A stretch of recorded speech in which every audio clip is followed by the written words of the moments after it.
इस वक्त की सबसे बड़ी खबर आपको बता दें, जो कि कर्नाटक विधानसभा चुनाव से जुड़ी हुई है।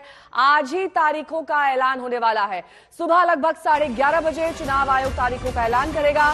कर्नाटक के चुनाव को 2024 लोकसभा चुनाव का सेमीफाइनल माना जा रहा है। और पिछली बार कांटे की टक्कर के बाद कांग्रेस और जेडीयू की सरकार बन गई थी, लेकिन वो चल नहीं पाई थी और बीजेपी ने बाजी मार ली थी। ऐसे में इस बार का चुनाव बेहद दिलचस्प रहने वाला है। देखा गया है कि कर्नाटक की जनता डबल इंजन की सरकार को फिर से लाती है या फिर बदलाव करती है। तो आज तारीखों का ऐलान किया जाएगा चुनाव आयोग की ओर से। दक्षिण भारत में कर्नाटक के चुनाव की तारीखों का ऐलान सुबह लगभग 11:30 बजे चुनाव आयोग यानी कि इलेक्शन कमीशन द्वारा किया जाएगा। और ताजा स्थिति आपको विधानसभा की दिखा दें। कुल 224 सीट कर्नाटक विधानसभा में, जिसमें बीजेपी के पास 117 सीटें, कांग्रेस के पास 69, जेडीएस के पास 32 और अन्य के पास 6 सीटें हैं। यानी कि बीजेपी इस वक्त कर्नाटक पर राज कर रही है, लेकिन क्या उनकी सरकार रिपीट हो पाएगी या नहीं, ये एक बड़ा सवाल बना हुआ है। वहीं 2018 की तस्वीर देख लीजिए।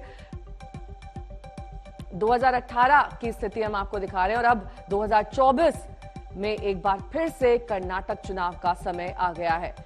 तो प्रमुख मुद्दे क्या हैं कर्नाटक में? भ्रष्टाचार, सांप्रदायिक तनाव, महाराष्ट्र सीमा विवाद, आरक्षण विवाद और सरकार विरोधी लहर। संजय शर्मा मेरे सहयोगी इस वक्त तमाम जानकारी के साथ जुड़ गए हैं। संजय, 11:30 बजे प्रेस ब्रीफिंग होगी चुनाव आयोग द्वारा।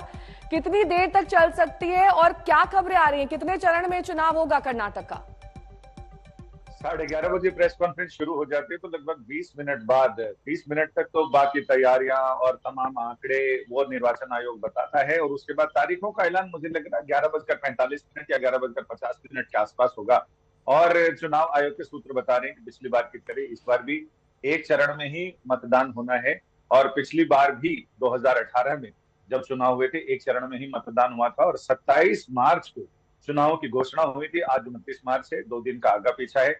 निर्वाचन आयोग के सूत्र तो बता रहे थे कि वो अभी असम में है और असम से आने के बाद फिर अगले महीने के पहले हफ्ते में या 1-2 तारीख को ऐलान होगा। लेकिन निर्वाचन आयोग ने बिल्कुल तेजी दिखाई है और जल्दी दिखाते हुए निर्वाचन आयोग ने आज ही 11:30 बजे विज्ञान भवन के प्लेनरी हॉल में प्रेस कॉन्फ्रेंस होगी और उसमें तारीखों का ऐलान होगा। 24 मई तक कर्नाटक विधानसभा का कार्यकाल है। उससे पहले लगभग 18 मई या 20 मई के आसपास विधानसभा के नतीजे आ जाएंगे और उम्मीद की जा रही है कि 10 से 15 मई के बीच निर्वाचन यानी मतदान हो जाएगा। सगई राज मेरे सहयोगी इस वक्त बेंगलुरु से हमारे साथ जुड़ गए हैं तमाम जानकारी के साथ। सगई, जिस तरीके से डबल इंजन की सरकार इस वक्त कर्नाटक में, एक बार फिर से इसके रिपीट होने के आसार हैं? क्या है माहौल, क्या है मूड वहां का इस वक्त कर्नाटक में? सगई, आपको मेरी आवाज आ रही है? सगई राज,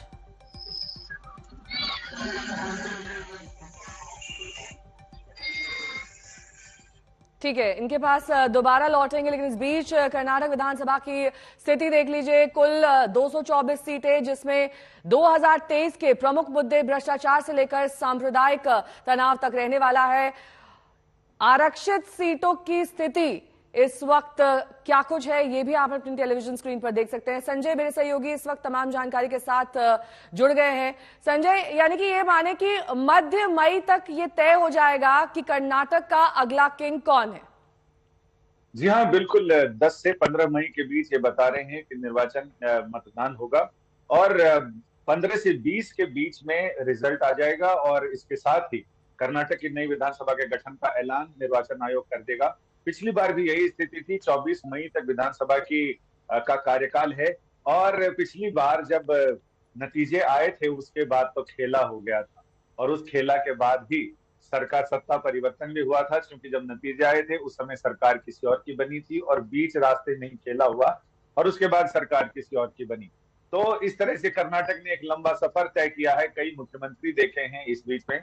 तो जाहिर है कि अब आने वाला समय बहुत चौंकाऊ होगा और चौंकाने वाला होगा, क्योंकि न केवल 2024 के लोकसभा के आम चुनाव से पहले दक्षिण भारत में लिटमस टेस्ट माना जा रहा, उत्तर भारत में तो अभी राजस्थान, मध्य प्रदेश, छत्तीसगढ़, ये सारे कई स्टेट हैं।